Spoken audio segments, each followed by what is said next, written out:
Good morning all. I Deepali Boyar, Faculty of Mechanical Engineering Department. Welcome you in the lecture series of Control System Engineering. So our today's topic is Bode plot. So here we have a question that is transfer function Gs is equal to k into s by 100 plus 1 divided by s into 1 plus s 1 plus s by 10. Here we have to perform the magnitude plot and Bode plot, magnitude plot and phase plot, and with the help of that we have to find out the stability of the control system. Okay, so here first we have to convert this transfer function into the 1 plus s factor. So let us start. This gh is equal to k into, we can write this as a 1 plus s by 100 divided by s into 1 plus s and 1 plus s by 10. Okay, so here put, यहाँ पे जो k है उसको हम लोग हटा देंगे. Put k is equal to 1 here and put s is equal to jw for the imaginary pole and real pole. Okay, so here we get gh is equal to 1 plus jw by 100 divided by jw into 1 plus jw plus 1 plus jw by 10. Okay, so these are the numerator factor and these are the denominator factor. Now perform the table for magnitude plot and phase plot. So first term is the factor. जितने factor हमारे पास है उनके नाम लिखेंगे. पहला increasing factor में आएगा ये, तो ये डिनोमिनेटर में है तो write down this as a 1/ZW. Then increasing में आएगा this which is in denominator, so write it as a 1 plus JW. इसकी कॉर्नर फ्रीक्वेंसी होंगी 1. देन इंक्रीजिंग में आएगा ये जो डिनोमिनेटर में है तो write it as a 1/JW by 10. और फिर न्यूमरेटर फैक्टर ये है 1 plus JW by 100. Okay, now find out their corner frequency. So here corner frequency, so corner frequency of this factor, अगर आपका इस तरीके से फैक्टर होता है एस के फॉर्म में, सिंगल एस के फॉर्म में या कांस्टेंट के फॉर्म में, तो उसका कॉर्नर फ्रीक्वेंसी नॉट अप्लीकेबल होता है. इसका कॉर्नर फ्रीक्वेंसी डब्ल्यू के नीचे रियल वैल्यू है 1, यहाँ पे डब्ल्यू के नीचे रियल वैल्यू है 10, यहाँ पे डब्ल्यू के नीचे रियल वैल्यू है 100. Okay, so in this way we get a corner frequency. Now we have to find out the slope, and slope is having standard formula plus minus n into 20. Here the order of all s are 1 1 1. Okay, so here n is equal to 1 in all factor.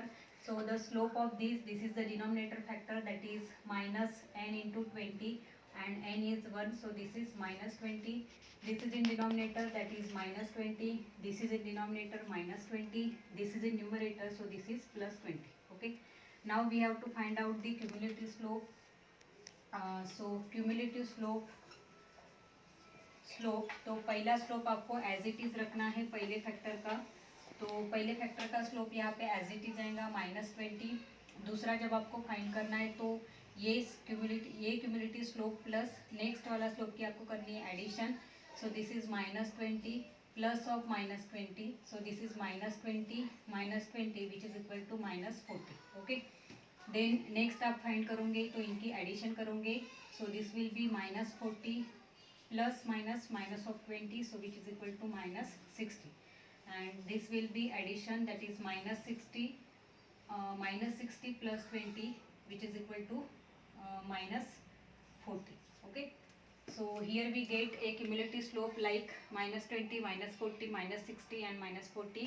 Now we have to find out the phase angle, that is phi, which is called as a phase angle, and the standard formula for phase angle is plus minus tan inverse imaginary pole upon real pole. ठीक है, तो इसका जो phase angle निकलेगा, ऐसे factor का phase angle का formula होता है प्लस माइनस n इंटू 90. तो n सभी फैक्टर में है 1, तो ये डिनोमिनेटर है तो माइनस n इंटू 90, n है 1 तो -90. Okay, then similarly we have to find out here, this is denominator factor, तो माइनस tan इनवर्स इमेजनरी पोल है यहाँ पे w और रियल पोल है 1, तो ये बनेगा इस तरीके से. ये भी डिनोमिनेटर फैक्टर है तो माइनस tan इनवर्स इमेजनरी पोल है यहाँ पे w, रियल पोल है 10, सो दिस इज w बाई 10. ये न्यूमरेटर फैक्टर है तो प्लस tan इनवर्स, इसमें इमेजनरी पोल है w, रियल पोल है 100. So here we get a standard formula, standard phase formula, and our standard phase formula is this phi is equal to minus 90 minus tan inverse W minus tan inverse W by 10 and plus tan inverse W by 100. Okay, so now we have to assume the value of W here by considering with corner frequency. आपकी corner frequency उसमें आनी चाहिए, तो हम लोग 7-8 value W की assume करेंगे और उसके लिए फेज एंगल फाइंड करेंगे. ठीक है. So here we consider the values of W consider within a corner frequency, and we have a corner frequency that is 1, 10 and 100. तो वो वैल्यूज़ आपकी W के वैल्यू में आनी चाहिए. So here we consider 7 to 8 values start from 0.01, 0.1, 1, 2, 3, 5, 10, 100. तो ये 7-8 value इसलिए लेनी पड़ती है सो दैट आपका फेज प्लॉट जो है वो फ्लुएंटली बनना चाहिए. ठीक है. तो ये हमारा स्टैंडर्ड फार्मूला बना है फेज एंगल का. तो इसमें हम लोग W की वैल्यू पुट करते हैं 0.01, तो हम लोगों का एंगल मिलता है -90.6. Similarly, we can put W is equal to 0.1. In this formula, we get angle is -96 degree. Similarly, -140, -163, -176, -192, -213, and at value of W is equal to 100, we get angle is -218. So here we get highest angle is -218, and the lowest angle which is in this calculation is -90.6. Okay. Now for the magnitude plot we need a starting point, and that starting point is denoted by y, having standard formula is 20 log of m. ठीक है.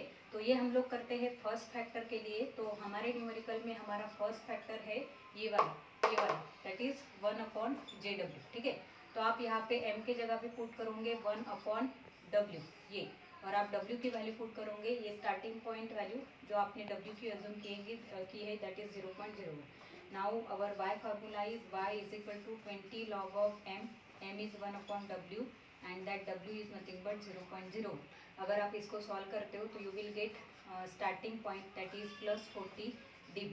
ठीक है. तो आपको starting point मिलेगा +40 dB.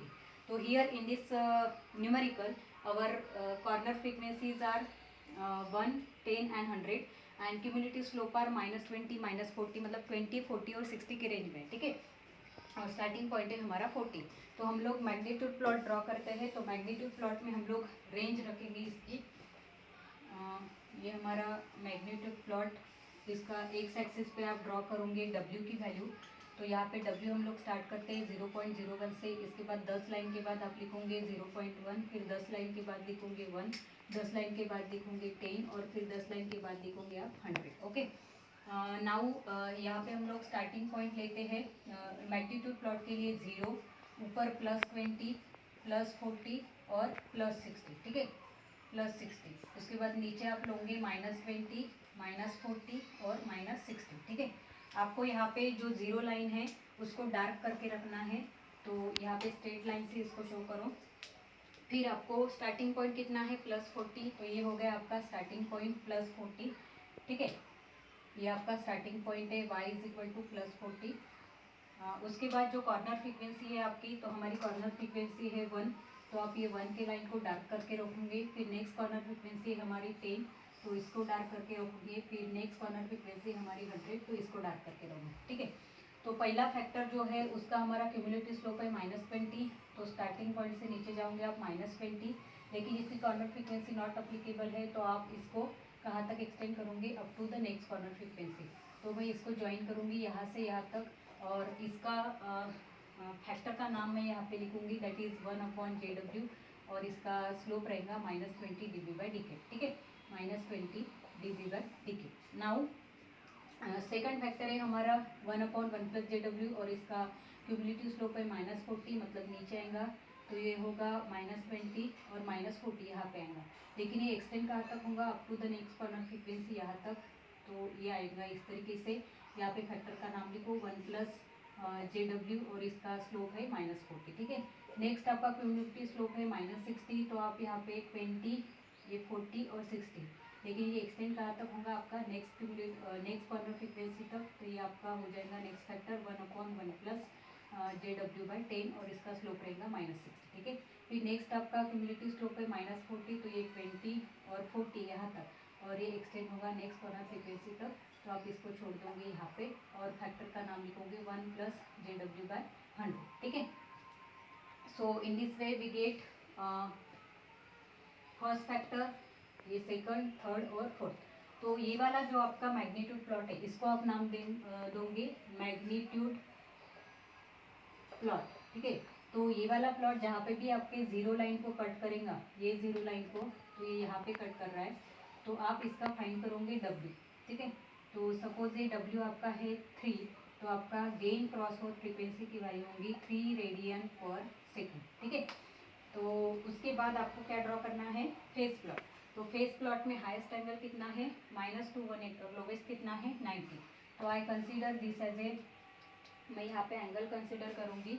तो मेरा पहला एंगल होगा, माय फर्स्ट एंगल इज -30, फिर -60, -90, 30 की रेंज में यहाँ पे लिख रही हूँ, -120, -150, -180, -210, -240, -270, ठीक है। तो आप इस 180 लाइन को यहाँ पे डार्क करके रखोगे। तो 0.01 पे मेरा एंगल आया है -90.6, तो यहाँ पे फिर 0.1 पे आया है -96, मतलब यहाँ पे फिर मेरा 1 पे आया है -140, तो मेरा -140 आएगा यहाँ पे।